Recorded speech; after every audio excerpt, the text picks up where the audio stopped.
Hello, my dears. Daniela here, and welcome to another episode of the Spa Marketing Made Easy podcast. Oh my gosh, I just finished an interview with my friend Nicole Simpson. She's been on the podcast several times. She and I are really good friends. We connect on a business level, on a personal level. We had our babies at the same time. They're actually 1 month apart to the day. So you will see that coming out in this interview. We talk about chemical peels, which are both of our favorite treatments. Nicole, she was the AVP of Global Education for SkinCeuticals, where she was responsible for the education for 37 countries. She has such an amazing knowledge on chemical peels, on ingredients, on the spa industry globally. She is such a powerhouse. But she's also a down-to-earth working mom that you can laugh about just about anything with. And you'll totally see that in the interview. We wanted to talk about the history of chemical peels. We wanted to get into all of that kind of stuff. Our conversation kind of goes all over the place. We talk about the Egyptians, we talk about pH, we talk about profitability, all kinds of fun stuff. So it's a really, really fun episode. It's a candid episode.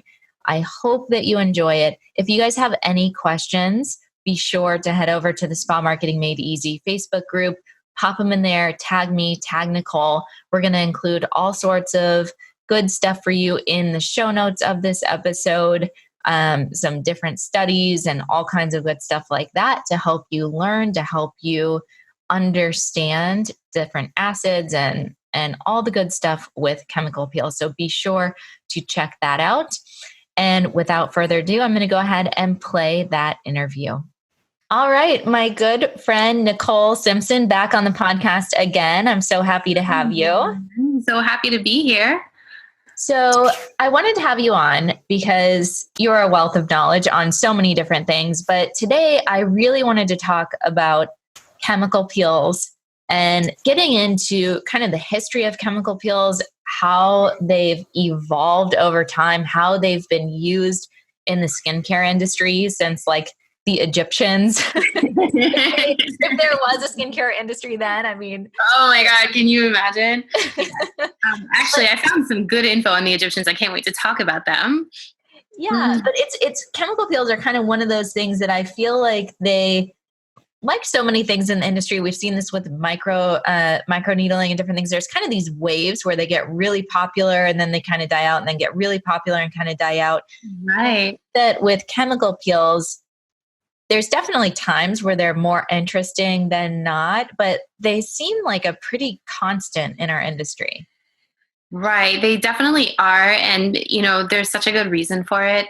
It's the one tool that we have as estheticians, whether you are medical or non-medical. It's like the one thing that you always have that can deliver results. So if you have clients that have lines or wrinkles or texture issues or acne or pigmentation, whatever that is, like chemical peels are that tool that can basically just be the do-it-all for your client base. And what's even better is that the cost is good. So peels aren't so expensive to buy into your practice or into your clinic or your spa, wherever you're practicing. And you can make a good margin on them by charging at industry levels. And so not only are they a good tool for the well-being of our patients and clients, but they're also a huge revenue booster for your clinic. And if you use them appropriately, they really can boost your clinic revenue by significant amounts. And I think the thing with chemical peels that we need to do better as estheticians, as spa owners, is really educate our clients. I mean, we have a chemical peel can be something, I mean, technically you could call an enzyme peel a chemical peel, right? Right. And they go all the way up to like a phenol peel or something that's like kind of crazy pants. Right. So whole range based on different acids that you're using, based on pH, which I know you're very good at explaining with chemical peels and pH and buffering and all that fun stuff. But you really, like, wherever you're working, whatever patient you have, you can do chemical peels on every single skin type, pretty much every single condition. Absolutely. You can. And it comes into understanding the benefits and understanding the acids. And I think, even lately on my Instagram, I've been doing posts on peels and acids. And I get a lot of questions from the skincare community and a lot from estheticians wanting to know more just about how these acids actually interact in skin. Because once you understand that, it becomes very easy to kind of customize and create treatments for your patient base. And, a lot of us are really successful when we can combine a chemical peel into our facials or combine it into other treatments or use peels. For example, if you're in a clinic where you do a lot of like IPL or needling or even laser work, when you get through that series, you need a good maintenance. Like peels fit into that. They're so versatile. And so I think the key to success with that is really pushing the brand that you work with. So I know a lot of people who watch your podcast use PCA Skin. I know some of you use Glytone, you're using Skin Medica. Like there's a lot of peels out there, but I would always push your reps and push the companies you work with to provide you as much information as possible, because the more info you have on how it works, the more comfortable you can make your client. Because, I think it's less taboo than it used to be, because you start to see things now like the vampire facial where you get on Facebook and you've got like these bloody faces with needles everywhere. And that has kind of taken the scariness away from peels and put it onto needles. But there are still a lot of our clients who tend to be very conservative and want to understand the what is in it for them and the why. But I think once they understand that, then, it becomes something that we really could, like I said, just input into almost everything we do. And actually I built an entire clientele from chemical peels. I used to do $50 Peel Tuesdays because I went to a practice that just opened the medical piece. Medical aesthetics piece of it. And they had no clients. So I said, you know what? People like chemical peels. It's the one tool I have. So let me use it. I did $50 Peel Tuesdays, and I just made a huge following on glycolic acid and salicylic acid peels. And those peels are not TCA. They're not a combination peel, but I knew how to use them, and I knew how to use them to get results. And my clients were happy. Within probably 4 to 6 weeks, I had a full book. And then my prices went up. Yeah. And so, like I said, it's so versatile, and it's because it works. And I think similar to dermaplaning, like when your clients have that treatment and they get used to the smooth glowing skin and they realize the downtime is not so bad, like they're always going to come back for one. Yeah. I did the SkinCeuticals micro peels, which are one of my very favorite pills that on some of the protocols actually combine dermaplaning with the peel. Right. So many of my patients were like, I just want the dermaplaning, they're like coming in for the peel, but they're like, all I really care about is my face. Oh my gosh. I remember, to those of you watching who may not have heard me before with Daniela, I used to be the AVP of Global Education and Business Development for SkinCeuticals. And as you know, SkinC, a huge part of our professional catalog was dermaplaning. And so I had to educate. And in order for me to become a good educator on dermaplaning, I had to practice. So like I would have a line of people just in the L'Oreal office, like, hey, Nicole, can you shave me? It wouldn't even be dermaplaning. Like, I'm coming for my shave. I have a date. And it was the best. But it's something where even with dermaplaning, like, when you look at it from, and I can't wait to jump into the history of all of this, but when you look at it from a business point of view, like all of these things, again, understanding that we're all on the same page, that they do deliver results. And that is the first concern and the first priority for us. Once we get beyond that, like every modality you have is incremental revenue. And I want to challenge us to start thinking, if we're going to do a treatment or do a procedure, something that we know that delivers, like how does that benefit our business? Like how can we use the chemical peel or a service like dermaplaning or anything that we offer, really needling, to build that extra income stream into our practice? So right now, if you do just a simple like business analysis of where you are, and Daniela, please jump in on this because I know that you do a lot of coaching here too. But if you look at where you are today, if you make, let's just say $50,000 a year, and you analyze what in your clinic or practice or spa contributed to that number, was it 30% peels or 40% facials or 30% retail sales? Like you should look at that and what percentage of your business is coming from what you're doing, and then see how you can use these modalities to add more diversity and more of an incremental revenue stream to your business, because you really can. Like I know girls that added another $100,000 a year by adding a $25 chemical peel add-on to every service, because they understood how to educate on the peel. They knew how to sell it to their clients. The clients loved the result. It was an accessible price point. So if they're paying $85 for facial, another $25, not the end of the world. For like an enzyme upgrade or something. Totally. Enzyme upgrade, a dermaplaning upgrade, anything that you have. And when you start to look at the incremental value that everything you do can have to your business, it becomes very clear on how you can use those to grow. Like recently, Daniela, I had a conversation with this brilliant esthetician who called me and she said, I love what I do, but I'm so tired. She was like, I love my clients, but I just want to get out from behind the chair. How can I retire? What do I do? And we had a long conversation, but actually the conversation started exactly here. Like, okay, how much time do you have left? She said 5 years. And I said, okay, over these 5 years, you are going to implement these treatment modalities, and chemical peels was one of them. And I was like, if you added on to 50% of your treatments at X amount of cost, you now have an extra $50,000 a year coming in that you can sack away and use that for your retirement. And so these things are more than just good treatment tools. These are business builders for your long-term longevity too. Okay, so we've been talking a lot about the profitability, which I want to get more into, but before we go too in the woods there, let's give our listeners a little bit of background on chemical peels, because you've said a couple of times, I've got some history, like let's share that. So let's give them some more tools that they understand why chemical peels are so important. Of course. So we've all heard the story of Cleopatra, right? She used to bathe in sour milk, and inside of sour milk, there's lactic acid, and that would make her skin beautiful. But actually, the ancient Egyptians were so far ahead of that. So they would use animal oils, and I'm not clear what animals. I think we can make some assumptions on what animals, but they would actually take animal oils and mix salt in with the animal oil and make this really thick paste.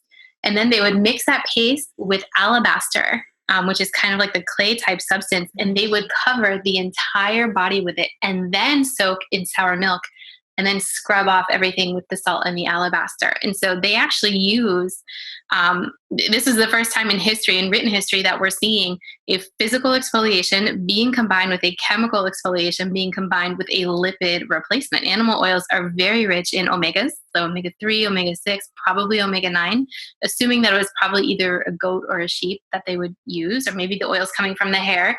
If it was, it could have been lanolin, and lanolin is very rich in omega-6. So this is the first time you're seeing like that total comprehensive skincare. They didn't have labs, at least that we know of. Like they didn't have labs where they can go analyze the formula and say, oh, this has like 30% omega-6, but they figured it out. And so that was the first time in history. And I believe that popped up probably about 4,000 years ago to be the first way that we were exfoliating skin. And then from there, the Greeks and Romans kind of took it, of course, true to Roman form. This makes me laugh. So you guys are going to die when I tell you this. So they would make a poultice, like a spa poultice with mustard, sulfur, and the corrosive sublimate of limestone. So they would mix sulfur with the limestone and take like that bubbly acid. That acid that came out, and they would just rub it all over skin and literally like burn your skin off with this acid, but it worked. And so I'm like, okay, leave it to the Romans to take it just like that one step more aggressive. And so that was happening a little bit later in history, but still several thousand years ago. And then from there, this is the one that I'm dying, Daniela. I did not know this before. And when I found this, I was just like, I can't believe, but actually I kind of can. The Turkish people would actually set their faces on fire. So no. The Turks use fire, very light fire, to actually like singe the skin at the very surface of their skin. So it's almost like when you're a kid, maybe you didn't do this. Me and my idiot brothers did this. We would take a candle and like you rub your hand, or you like singe the little hairs on your hand over the candle. It would be like that. They would singe the surface of the skin and wait for it to peel off. And they would use that to induce light exfoliation. So I'm just like, okay, I didn't know that. Did you know that? No, I did not know that. Do not try this at home, kids. Dermaplaning, man, you would get some definite singe going on. Right? Oh my God. So that happened. And then there was one that I found through history, and I'm going to share, this is published in the Wiley online library. So this is actual like viable history, and I'll send this so you can put this in the podcast notes. I encourage you guys all to read this. It's so interesting. It says that the Indian women used to mix, this is no offense to anyone Indian watching, but they would mix urine with pumice. So they would take pumice stone and mix it with urine, because in urine you have a high concentration of uric acid, which is something used today for psoriasis plaques and KP. And they would use that to scrub their skin. Keratosis pilaris. Yeah, sorry, keratosis pilaris. The chicken skin that we get on the back of our arms. Back of the arms, yeah. Yeah. So that's another way. So exfoliation has been around for a very long time. And I think these women have definitely they've got a lot more. I don't think I would singe my face. They've got guts. So chemical peels are nothing new, you guys. These are something that has been around for a long time. We just do it. And who knows, maybe in 4,000 years from now, people will be looking back at us and be like, oh my gosh, they put acid on their face or whatever. Right? This is probably like, it makes me think like I used to, and I still actually do. I spend a lot of time in China, and in China, traditional Chinese medicine is very apparent. Like it's very much a rooted part of their culture. And I went to China when I was pregnant with my daughter. And I remember all of the Chinese, we call them aunties. So like basically any elder woman is a Chinese auntie. And so all the aunties would that in Hawaii too. Everybody. Yeah. Okay. So all the Chinese aunties would come to me and tell me everything that I had to do post baby. And they described this like ginger bath body wrap that I had to do. I wasn't allowed to leave my house for several days because all of my pores were open. But the way that they made it sound was just like absolute Chinese body torture. And I was like, who does this? But in their culture, they do. And I think actually like everyone else in the world probably has a higher pain tolerance for these type of treatments than at least me. I don't know. I don't want to lose like Americans into it, but I feel like such a sissy when I'm reading this and I'm like, oh my God, like pumice? I don't think so. Like, where's my sugar scrub? So yeah, I think that that definitely through history, this has been happening for a long time, but thankfully we've been able to perfect it. So bringing it back closer to more modern times, there's actually a dermatologist who was from Austria. He's a Viennese dermatologist, and his name was Ferdinand Hebra, and he's considered the father of topical dermatology. And so this was happening around, I believe, the mid-1800s. I found one reference to 1884. I found another reference to 1860. But he began using the actual, like, repetitive application of different tinctures. So he would make mixtures of, like, iodine and lead. Because again, it's corrosive and it would cause some form of exfoliation on skin. This was the first time we saw croton oil in dermatological use. So this croton oil is what is used today in phenol peels. So if any of you are familiar with phenol peels, and they're not used very much anymore because we have lasers now, and phenol peels are pretty dangerous. You need to be, unless it's a spa grade phenol peel, but a dermatology grade phenol peel, you have to be on a heart monitor when you have it because it can cause. This is where you think of Samantha from the Sex and the City. Definitely. Everyone's like, oh my God. And she's all red and flaky and crazy. She had this full, like, crazy peel. Full crazy peel. This is where, like, ish gets real. Like, you know, like I said, now you have lasers, so you don't need to have this type of peel, but it was happening. And so croton oil was being used, sulfuric acid, acetic acid, hydrochloric acid. So just like to put this into perspective, hydrochloric acid is the acid in your stomach. It has a pH of 2. It's very, very acidic. And so they would take like the lab version of this and like put it on people's faces. And what was happening, it would cause blisters. So obviously, like they would put these acids on, you get a bunch of blisters, and then they would go and actually like puncture the blisters. And that is what they, I know, I'm like, ow, I'm telling you, I'm the baby of the country. Like, don't get near me with that thing. But by puncturing the blisters and removing the crust, they would actually see lightening of the epidermis. And for them, that was a chemical peel. So then, that's like where we saw the transition from like being more of like a beauty treatment, now taking these acids and taking that concept to being a more medical treatment. But the mechanism has never changed. So the way chemical peels work is by causing an injury, usually at the epidermal level, sometimes at the dermal level. It turns the immune system of the skin on and the skin repairs itself. And so you regenerate skin. And so it's the same concept, but these guys didn't have glycolic acid, and they didn't know you could go and take like a piece of sugar cane and get the acid out and put that on your skin. Like they were using what they had. They were using 20% phenol, which is like, I think of that and I'm just like, yeah, no. But that's what they were doing. And from there, the industry has just really, really evolved into what we have today. So can we touch on, because I know you're really, really good on this, pH and why pH matters in chemical peels? Because I know there's a lot of confusion around this is a 70% glycolic, but it's a, 3.5% or 3.5 pH Right. versus here's a 30% glycolic, but it's a 1.6 pH. Like, Right. what does that mean? I think that there's a lot of confusion around why pH matters so much, especially in chemical peels. Right. And I would love for you to explain that and make it a little more clear. Oh, you didn't tell me this was going to be a 2-day long podcast. Oh! No, this is good. I'll give the Cliff Notes version because this is actually incredibly important. And when I was the national training manager at Glytone, I spent the majority of my education time when I wasn't doing a demo talking about pH, because pH is so important, not just with peels, but our skincare products too. And for so many reasons. So first and foremost, before we get into like the rest of the history and how our peels have evolved. Oh, did I totally cut you off? No, you didn't. I stopped because I was like, okay, I've been talking for too long. Daniela needs to say something. So here we are. Okay. So basically, if you want to stimulate your skin, basically you need a form of stimulus. And one of the best ways you can have a controlled injury without getting into using lasers, lights, needles, or anything kind of that's like going to physically break the barrier of skin is by putting on an acidic pH. So the normal pH range of skin is about 4.5 to 5.5. They call it the acid mantle. Your skin is naturally a bit acidic, so that it's like a natural protection against the growth of bacteria and fungus. It's just a little bit too acidic for everyday bacteria and funguses to thrive. So if you want to cause change in skin, you need to drop the pH less than that. So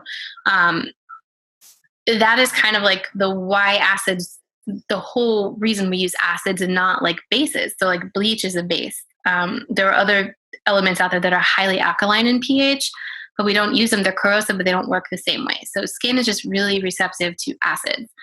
So with pH, if you want to injure the skin, you need to have a pH that's less than the pH of the skin to start and initiate that process. So there's a few things that come into importance with chemical peels. pH is one, and then the mechanism of action of the acid are the other. And both you have to take into consideration. So pH becomes very important with alpha hydroxy acids. Not every chemical peel has an associated pH, and I'll explain that later on if you want. But with the alphas, it's very important, and there's something called buffering. So the best way that I can explain this is, I'm a chemical peel manufacturer, and I want to sell you guys a chemical peel. And I take a jar of 30% acid, and I say, you know what, this seems to be like the standard concentration and the standard of what you guys want to use. And I take it and I test the pH, and I say, wow, this pH is about a 2 or a 1.6. That is very, very, very acidic. And there's a risk for me as a manufacturer to put that in your hands without being physically there to educate every single person on how to safely use a chemical peel. So as a manufacturer, I may not want to take that risk. And I say, you know what, I'm just going to take the pH and make it a little less dangerous. So the best way to do that is by neutralizing some of the acid. So they actually will put in some sodium bicarbonate or another neutralizing agent that is controlled. They call it a buffer. So buffering is essentially a controlled way to neutralize some acid in a formula. So they put in just enough to maybe take that pH from a 2 up to maybe a 3, which is less dangerous for people to use and make mistakes. And so I now sell you this thing knowing that I've neutralized some of the acid. So maybe only 15 or 20% of that is now available for use on skin, but I am not required by anything, by FDA or any agency, to tell you that I've changed the concentration. I can claim 30% on my jar because I started with 30%. And so this is why you always hear people say, okay, I have a 30% acid and my pH is 1.8. The reason they're disclosing that to you is because they want you to know that the formula has not been buffered, if that makes any sense. So as a quick, just to, clarity, the lower the pH, the stronger the peel. Yes. And you have to really be careful. You have to have a trained eye to watch for changes on the skin, because the lower the pH, the harder the peel is to control, because the deeper it goes in skin. Like we usually think of, I'll use glycolic acid as an example. We usually think of glycolic acid as a superficial peel, but actually at 70%, pure, not buffered, but pure 70%, the pH is ridiculous. It's like a zero 0.8, and it can go, actually, if you leave it on long enough, it can get to the dermis. It can get past the dermal epidermal junction and get into the dermal levels. So the more acidic the peel is, the deeper it can go and the harder it is to control. So if you are going to be working with unbuffered acids, I always say train your eye to start watching for the smallest thing that you don't think could get to be anything. It can happen very, very fast. So you look for like that small, teeny little pink area that might turn into be something more red and bigger, or something we call epidermolysis, where the epidermis actually separates off a little bit, and that can lead to blistering. And so you have to really train your eye. But yes, the lower the pH, the stronger the acid is, and the more careful you have to be. And that's why I think in states like California, they'll have very specific laws on what pH an esthetician can do on her own or on his own. Right. It's typically, I think California is 3.5. Yeah. I'm not sure exactly what it is, but that's why you get into differentiation of like what type of chemical peel you can actually use if you're not under the direction of a physician. And that's why. Right, exactly. Because I've actually been in the situation where things have gone really wrong. Like I actually was working with Dr. Shuri Dietrich. I'm not sure if you guys know her. She's the chief of dermatology at the University of Pennsylvania dermatology department. And she is the one that worked with Drs. Yu and Drs. Van Scott back in the 80s. And they actually were the first group of physicians to make publications on alpha hydroxy acids. They discovered essentially glycolic acid and made it medically credible to be used on skin. And actually the Neostrata chemical peel brand was started from their research. But anyway, I was personally trained by Dr. Dietrich. I was with her for several years. She worked with me at Glytone, and I learned almost everything I know about chemical peels from her. And I used to go with her. We went to SUNY Downstate, the State University of New York, downstate in Brooklyn, every year, and we would train the medical residents there on Glytone chemical peels. And we would bring in people from the community to be our models. And there was a woman who recently went to Jamaica and bought some skin cream, and we kept asking her, like, she was probably a Fitz 4 or Fitz 5, probably closer to Fitz 5. And we kept asking her, like, what are you using on your skin? Because we could kind of see difference in her pigment. Like her normal pigment pattern on her face wasn't even. We kept asking her, what's in your cream? What's in your cream? Oh, it's aloe. It's moisture. It's moisture. Are you sure? Are you sure? We did a little patch test right here by her ear out of precaution, and she was fine. We got a 30% glycolic peel on her. This was like an average 30% pH around a 2. Maybe a little higher than a 2, and got it on her. And within 30 seconds, she lost all of the pigment in her face, completely depigmented. And so we took the acid off. We asked her what was in the cream, and she was like, it's aloe, it's aloe. Her daughter came in and said, no, in Jamaica, she compounded an 8% hydroquinone, 2% tretinoin, whatever night cream, and that's why she had all this pigment irregularity from using it, didn't disclose it to us, and immediately lost the color in her face. Now, thankfully, I had Dr. Dietrich right next to me. Now, at that point, I had probably demoed close to like 9 or 10,000 peels. So like I felt confident enough that her pigment would come back, but I'm not a doctor.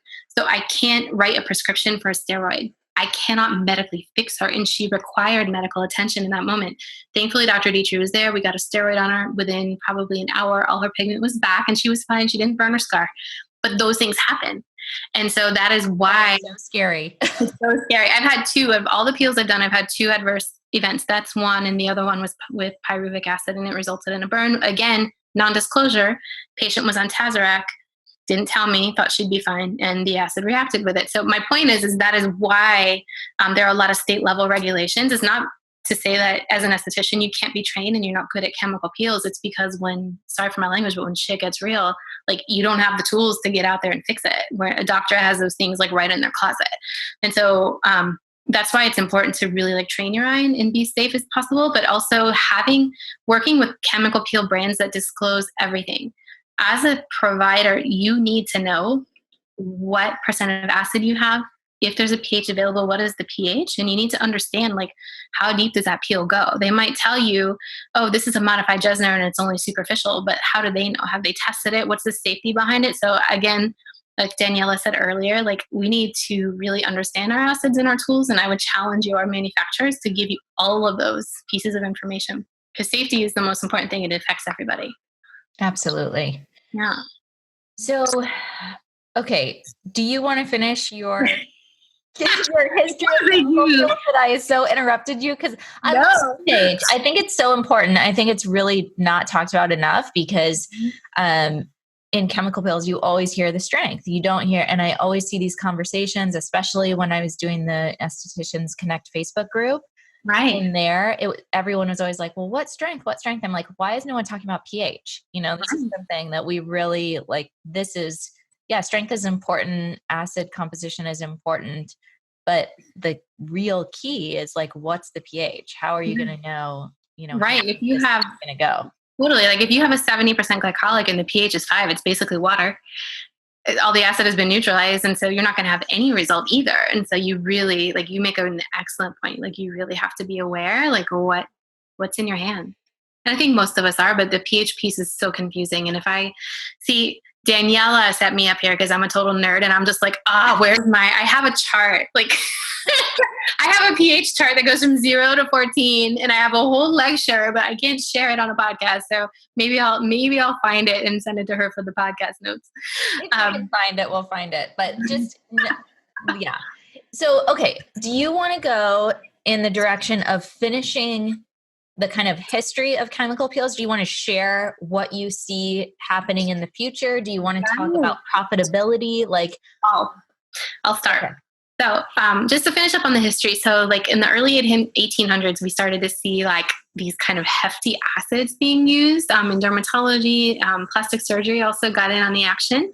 And then in 1882, a German dermatologist started using salicylic acid, resorcinol, phenol, and TCA. So TCA has actually been around for a long time. And this actually became the standard of treatment for about another 100 years. So it wasn't until the 1990s that we started to see basically the sophistication of these acids being used. And again, a lot of that was driven by Dr. Dietry's work on peel with Dr. Yu and Ben Scott. There was Dr. Monheit in 1989. Dr. Monheit actually has what's called the Monheit-Jesner solution, which was his modification of Dr. Jesner's solution of peels. You have the Brody and Haley version of that in different iterations, but it was from that early work on TCA and that early work of salicylic acid, resorcinol, phenol, that you started to see the sophistication of peels coming. And so from the 1990s until today, you've seen basically cookie cutter approaches where, okay, you had a 30% glycolic acid, and when your client could tolerate that percentage for a full 5 minutes, you get them on a 40 and then a 50 all the way to a 70. Or if they were oily acne, you had a salicylic acid peel and that was it. Into now having that plus a Jesner solution for scarring and TCA for deep levels of photo damage. And now we have all these amazing combination peels. You have the VI peel, you have the perfect peel, you have new peels that are coming that are blends of things, blends of acids. And so again, the blends are amazing because you have, like I said before, pH is important, but how the acid works is important too, because for example, with TCA works by basically denaturing the keratin protein in your skin. So basically we'll take the protein that your keratinocyte is made of and just denature, dissolve it. And it changes the structure so that it dies and those cells go away. But that particular mechanism of action is very, very good for photo damage. Whereas you have a Jesner that works great on photo damage, but it's really, really good for texture and pores and where you have some oil in skin because of the nature of those acids. So when you have combination peels, you get the great benefit of like different mechanisms of action in one particular peel. So you can combat, it's almost like a one and done. You can combat pigment, texture, collagen, hydration, brightness, all of those things in one particular treatment. So in terms of from where we are to where we're going for the future, I actually think that we have a lot of room for innovation in chemical peels, but we're already seeing just really good combinations. Actually, Dee, I'm going to ask you, like, what is your favorite combination peel? Oh, well, I think that it depends.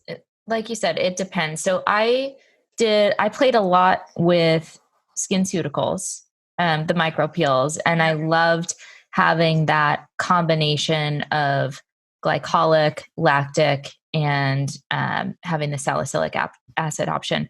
where I played the most around with those. So when I was at Belisante, I dealt with a lot of acne patients. And so I was really into using the BHA, using the salicylic acid. And I think one thing for me, I to be honest with you, I didn't get around with playing and layering different acids as much as other people would have, or other estheticians would have. I kind of stuck with the basics on the different acids. And I really played around with skincare at home and would have them using different retinoids and different home care regimens. But I think for me, the most important thing in explaining to my patient what I was doing, why I was choosing, typically I would always use a salicylic for acne, and then I would always use the glycolics for anti-aging and pigment. Totally. Which is very it's a pretty simple approach. But it works. But I think it works. It works. Yeah. You don't have to reinvent the wheel. But the thing that I felt like was the most important to communicate with my patient, and something that I wanted to bring up here as well, when you were talking about the keratin and all of that kind of stuff, you don't have to peel for a chemical peel to be this slam dunk success. Because I think what you were getting at, the way that I like to explain it to my patients in a really simple way, is that your skin is like bricks and mortar. So if you look at your skin under a microscope, it looks like bricks and mortar. And what the acid is doing is dissolving the mortar that holds those skin cells together. And the benefit is from the regeneration of those connections. That's basically like if you look at an old brick wall and you see the mortar, it's all cracking and crumbling and just looks old. And then someone comes in and remortars everything. It's going to be tighter. It's going to be more firm. It's going to look younger. It's going to look better. It's the same. It's like a really clear, easy way to give a visual. And you don't have to have all the bricks come crumbling down, all the skin come shedding off to be able to have the benefit of a chemical peel. Right. I think you make an excellent point. Like having that language to really simplify the education becomes really key, because again, for me, I'll never forget, I was probably 26 years old and I had my first Jesner peel. And honestly, all my experience up to that point had been with the betas and the alphas. And so I heard of a Jesner, I knew it was aggressive, but I didn't really personally know what to expect. And I mean, my face fell off. I was peeling so badly, and the doctor who did it for me didn't warn me. I think they just assumed it wasn't a bad thing. They just assumed that I knew. And I didn't know what to expect, and I panicked. Oh my God, is this normal? Because I was peeling a lot. It was the first major peel I'd had. And I think I just remember even having some clients who might, even with beta peels, sometimes depending on the lipid profile of skin, you can really get a big peel out of them if it goes deep enough. And I would have clients calling me, oh my God, my face is shedding. Is this normal?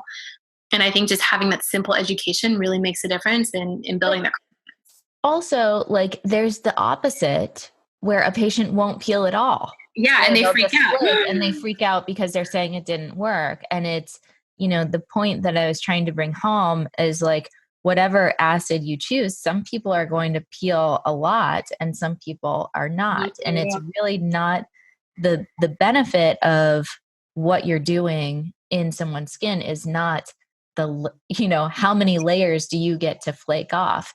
And the reason that we can sit here, we can talk about acids, we can talk about pH, and, we use all these fancy terms, but what it comes down to is when we're talking to our patient and we're trying to explain to them, or our client, we're trying to explain to them the benefit, we've got to be able to understand the science for us into what's happening and why we're choosing the different acids. But we need to be able to clearly explain it in a way that they can see the benefit and understand why they're doing what they're doing. Why do you receive chemical peels in a series? Why do you use a chemical peel to prep for a laser treatment? Why do chemical peels work for acne and for pigmentation and for everything under the sun? Why wouldn't I just do 10 million chemical peels? Totally. So I think that Yeah, go ahead. What I was just gonna say, I totally agree with you. Like even just to kind of like drive home your point, like I actually, the nature of my work is I'm usually close to new product launches that come out. I do a lot of consulting for skincare companies, and there's a new chemical peel that I'm testing. I can't say anything about it. However, I was testing it on me and testing it on a friend, and we have identical skin types. The difference is that she exfoliates with peels a lot more often than me. And again, we have the same exact peel, same exact treatment. I peeled like a crazy person. She didn't peel at all. We both had the most incredible results. And so it's, again, just like being really aware of that and learning how to educate that.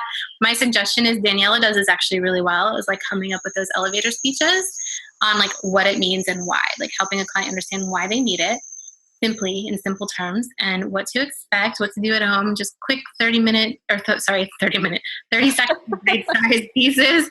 And You're going to lose them if you spend 30 minutes. Oh, God. I know.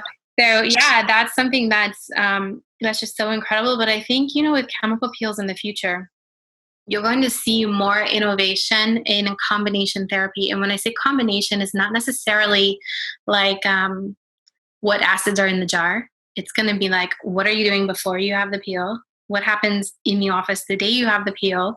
And what are you using to keep that rejuvenation of skin moving at home? And I think we're going to start moving out of your typical tyrosinase inhibitors, hydroquinone, vitamin C type of post-cream scenarios and into more of like a biotech scenario. I think you're going to start to see more things like growth factors. I think you might start to see different uses, for example, of vitamin A. I'm a huge fan of vitamin A peels. I think they're incredible. And I think you're going to start to see that being worked into good post-treatment. And so in terms of future, I think you're going to start to see more systems that have a more therapeutic and comprehensive approach versus just like, okay, I've got these amazing 6 acids in a bottle. Yes. And that's kind of what I was trying to create in not in a good way back when I was doing, because I'm like so much, you have your patient prep their skin beforehand, you do the peel, and then you want them to do, because it's like, you can't go to a trainer and get in shape in one visit. Like they've got to use the home care. I know I'm all about retail. I know, but I really believe that it's like such an important piece. You get so much more out of your treatments if you prepare your skin beforehand, you do the treatment, and then you're using products, especially that work specifically in conjunction with the treatment that you just had, the peel that you just had. So exactly. I'd love to see more companies coming up with post-procedure kits that are not just meant to like, oh, this is what you use until the skin reepithelializes. No, like this is a continuation of treatment for what you're doing every day. And it kind of like puts some of the accountability on the patient as well. It really does. And I think, coming back on safety, like patient compliance is key. Like, I'm just going to say this as a disclaimer, like if you have a patient that doesn't listen to you or doesn't use the home care that you want her to use and they want peels from you, don't proceed.